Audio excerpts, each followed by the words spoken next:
Assalamu alaikum everyone, this is Muhammad Osama. I welcome to all of you on my YouTube channel. तो जैसा कि आप सबको पता है कि हमने एक लिटरेचर सीरीज़ का आगाज़ बाकायदगी से कर दिया है। कल हमने फर्स्ट वीडियो अपलोड की थी, तो आज हम सेकंड वीडियो जो है वो अपलोड करने जा रहे हैं और उसके अंदर हम हिस्ट्री ऑफ इंग्लिश लिटरेचर के टॉपिक को वन बाय वन डिस्कस कर रहे हैं। वो लोग जो नए यूट्यूब चैनल पर आए हैं, जिन्होंने अभी यूट्यूब चैनल देखा है, तो आप प्लीज़ सब्सक्राइब, कमेंट, लाइक और शेयर कर लें इस यूट्यूब चैनल को, ताकि ज़्यादा से ज़्यादा लोगों की रहनुमाई हो सके और ज़्यादा से ज़्यादा लोग हमारे साथ जुड़ सके। जी, तो आज हम जो है वो लेक्चर नंबर 2 के अंदर सोशो पॉलिटिकल बैकग्राउंड है मिडिल इंग्लिश लैंग्वेज का, उसके बारे में हम डिस्कस करेंगे। जैसे कि हमने कल जो है वो एंग्लो सैक्सन से शुरुआत की थी, तो इसी तरह मिडिल इंग्लिश में जाने से पहले हम उसके बैकग्राउंड को देखेंगे कि उसके बैकग्राउंड के अंदर कौन सी सोशो पॉलिटिकल चीज़ें थी, इवेंट्स थी, जो कि मिडिल इंग्लिश के अंदर हुई, और कौन से नॉर्म्स या कौन सी कंडीशंस मिडिल इंग्लिश के अंदर सबसे ज़्यादा फेमस थी। तो चले आइए अपने लेक्चर की तरफ बढ़ते हैं। जी, इन 1066 William conqueror become the ruler of England. 1066 के अंदर विलियम कॉन्करर जो है वो इंग्लैंड का रूलर बनता है, और उनका जो राइन होता है 1066 से 1100 तक जो है वो चलता है। अब इसके अंदर हम आगे जब देखें तो ही हैड 3 सन्स, उसके मतलब 3 सन थे। एक का नाम था विलियम टू, और दूसरे का नाम था हेनरी वन, और जो तीसरा था स्टीफन। तो हम वन बाय वन इसको डिस्कस करेंगे। अभी विलियम टू की बात करते हैं। विलियम टू का जो रूल था, जो हुकूमत थी, वो 1087 से लेकर के 1100 तक इसका जो है वो रूल चला है। वो अपने फादर की तरह, जैसे विलियम कॉन्करर था उसी की तरह जो है वो था, सख्त था। स्टर्न मतलब सख्त था, ग्रीडी लालची था, और उसको लोग भी जो है ना बहुत ज़्यादा हेट करते थे, क्योंकि वो एक अनजस्ट की फ़िलासफ़ी पे बिलीव करता था। अनजस्ट सिंपली मीन्स के नाहक की, किसी को हक ना देना, सिर्फ अपना सोचना, अपनी लालच करना, और लोगों के लिए भला ना करना, सिर्फ अपनी ज़ात को फ़ायदा पहुंचाना। तो उसके बाद आता है हेनरी वन। हेनरी वन का जो राइन था वो 1100 से 1135 तक चला। तो हेनरी का कोई भी मतलब सन नहीं था, उसकी एक ही बेटी थी जिसका नाम था माल्टीडा।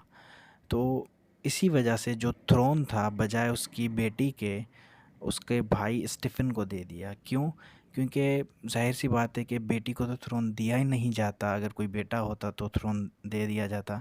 तो इसी वजह से बजाय उसकी बेटी के, उसके भाई स्टीफन को जो है वो थ्रोन दे दिया जाता है। जी, तो अभी स्टीफन के बारे में हम बात करेंगे। स्टीफन का जो राइन है वो 1135 से लेकर के 1154 तक रहा। ये भी एक हार्ड और क्रूअल किस्म का, एक जालिम किस्म का किंग था, जिस तरह से मोस्टली किंग्स होते हैं।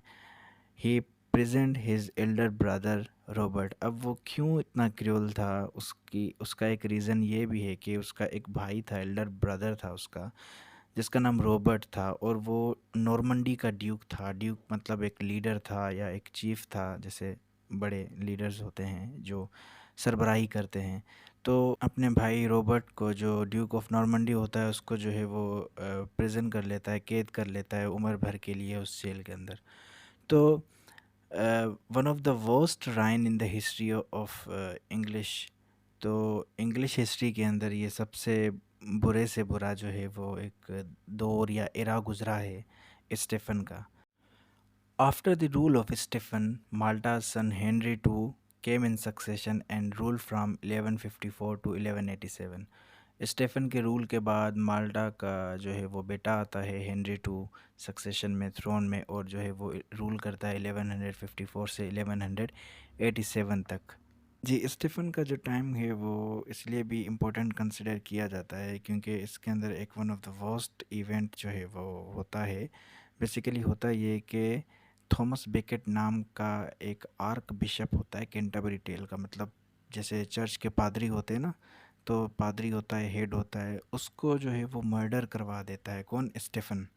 उसको मर्डर करवा देता है, और मर्डर की वजह से उसको शहीद करार दिया जा चुका होता है, और फिर मतलब जैसे शहीद होने के बाद जो स्पेशल प्रिविलेजेस मिलती हैं वो सेम थॉमस बेकेट को मिलती हैं, और इस राइन को इसलिए भी जो है वो वर्स्ट कंसिडर किया जाता है। अब उसके बाद होता ये है कि ये स्ट्रॉन्ग किंग होता है, फिर ये सिर्फ ये इंग्लैंड के ऊपर रूल करता है, बट मगर जो स्कॉटलैंड है या फिर आयरलैंड के और डिफरेंट पार्ट्स है वहाँ पर भी जो है वो रूल करता है। जी, तो हेनरी टू के राइन के बाद जो है उसका बेटा रिचर्ड वन, जिसको कोएर डी लॉइन और दी लॉइन हार्टेड के नाम से भी जाना जाता है, वो आता है और रूल करता है 1187 से 1199 तक। He fought in the crusades organized by European princes Saracens to recover the holy city Jerusalem। अब जो है वो क्रूसेड्स नाम की एक जंग के अंदर जो है वो मतलब लड़ता है, जो कि यूरोपियन प्रिंसेस सरासेंस ने जो है ऑर्गेनाइज जो है वो करवाई होती है। बेसिकली उसका मोटिव ये होता है कि उनका जो होली सिटी जेरूसलम है उसको जो है रिकवर करने के लिए, उसको जो है मतलब वापस लाने के लिए जो है वो उसमें हिस्सा लेता है और लड़ता है। He was to been imprisoned by Leopold duke of Austria. फिर उसको भी जो है वो मतलब जो है कैद कर लिया जाता है। लियोपोल्ड नाम का जो है एक बंदा होता है जो कि लीडर होता है, ड्यूक होता है ऑस्ट्रिया का, वोम ही ऑफेंडेड ड्यूरिंग क्रूसेड्स, जिसको ये सिंपली हर्ट कर देता है या इंजर्ड कर देता है क्रूसेड्स के दौरान। He was killed by the rulers of France to return the territory of France from England.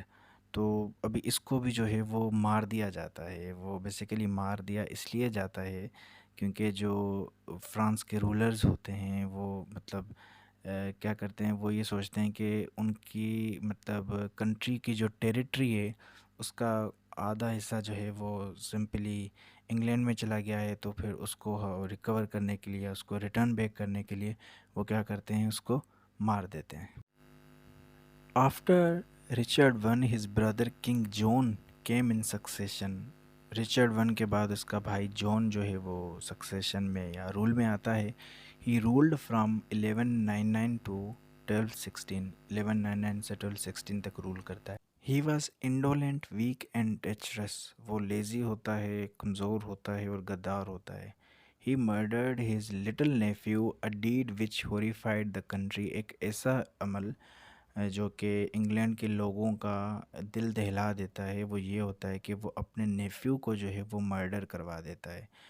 और एक और इवेंट होता है जो कि इसी के राइन में होता है, वो ये होता है कि इसके राइन के अंदर मैग्ना कार्टा को फोर्सफुली साइन करवाया जाता है। मैग्ना कार्टा बेसिकली जून 1214 या 15 में एक फर्स्ट डॉक्यूमेंट के तौर पर अपीयर होता है। वो बेसिकली इस बात पर स्ट्रेस देता है कि उस वक्त का जो किंग या फिर जो उसकी गवर्नमेंट है वो अपनी पावर को लिमिटाइज करेगी, अपनी पावर को कानून के मुताबिक इस्तेमाल करेगी, कानून की पासदारी करेगी, कानून को जो है वायोलेट नहीं करेगी, और जितनी भी पावर्स जो यूज़ करेगी वो कानून के अंडर यूज़ करेगी। तो जैसे कानून है, एक लॉ होता है, वो सबके लिए एक जैसा होता है ना, कोई किसी से मतलब ज़्यादा नहीं होता या फिर बरतरी नहीं होती कानून में। कानून सबके लिए एक जितना होता है। तो बेसिकली जो मैग्ना कार्टा का जो फोकस था वो इसी पर था। Now John was succeeded by his 9 years old son Henry three.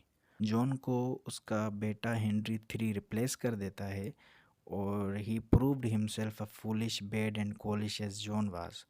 वो भी मतलब अपने फादर की तरह अपने आप को प्रूव कर लेता है कि वो कितना बेवकूफ़ या कितना बुरा या कितना जालिम है। क्यों? क्योंकि वो उसके फुट स्टेप्स पर चलता है, उसको फॉलो करता है। मतलब जाहिर सी बात है कि उसके अंदर भी वही रिजेम्बलेंस होती है अपने फादर की तरह। But out of his badness a goodness came. मतलब जैसे हर मतलब एक इंसान है ना, एक इंसान के अंदर अच्छाई बुराई दोनों होती है। तो ये कह रहा है कि हर बुराई के साथ इंसान के अंदर एक अच्छाई भी होती है, जो कि हेनरी थ्री के अंदर थी। और वो क्या थी? वो ये थी कि he was the first who had introduced parliament to England. वो अच्छाई ये थी कि इंग्लैंड को for the first time parliament मिलता है और पार्लियामेंट को इंट्रोड्यूस करवाया जाता है। इंग्लैंड की हिस्ट्री में पहली दफ़ा ऐसा होता है कि उसको अपना पार्लियामेंट मिल जाता है।